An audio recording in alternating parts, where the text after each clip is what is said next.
Hello बच्चों, let us read this question. This question says true slash false normality is equal to molarity into valence vector. So इस question में हमारे पास एक statement given है जो कहता है कि नॉर्मेलिटी जो होती है वो होती है मोलैरिटी इनटू वैलेंसी फैक्टर, और हमें बताना है कि ये स्टेटमेंट ट्रू है या फॉल्स. सो इस क्वेश्चन को सॉल्व करने के लिए हमें जो की कॉन्सेप्ट रिक्वायर्ड है वो है concept of normality and molarity. So यहाँ पे हमारे पास जो नॉर्मेलिटी होती है वो यहाँ पे रिप्रेजेंट करती है number of gram equivalents of solute upon volume of solution in litres.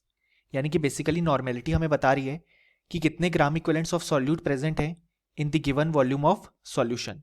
अब यहाँ पे अगर हम इस टर्म को रीअरेंज करें सो हम लिख सकते हैं कि जो नॉर्मेलिटी है वो हो जाएगी हमारे पास number of gram equivalents of solute को अब हम लिखेंगे number of moles into n factor या बेसिकली वैलेंसी फैक्टर.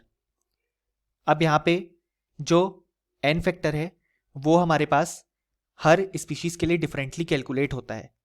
अब यहाँ पे जो हमारे पास नंबर ऑफ मोल्स आए और नीचे हमारे पास प्रेजेंट है volume of solution in litres, क्योंकि हमने यहाँ पे नंबर ऑफ ग्राम इक्विवेलेंट्स को लिखा है number of moles into n factor या वैलेंसी फैक्टर. अब ये जो हमारे पास number of moles upon volume of solution litre वाला टर्म्स है इसी को हम यहाँ पे लिख सकते हैं मोलैरिटी, क्योंकि हम जानते हैं मोलैरिटी रिप्रेजेंट करती है कि कितने मोल्स ऑफ सॉल्यूट प्रेजेंट है हमारे पास in the given volume of solution. अब ये वाला एक्सप्रेशन हमारे पास आ गया मोलैरिटी इनटू एन फैक्टर या जिसे हम वैलेंसी फैक्टर भी बोलते हैं.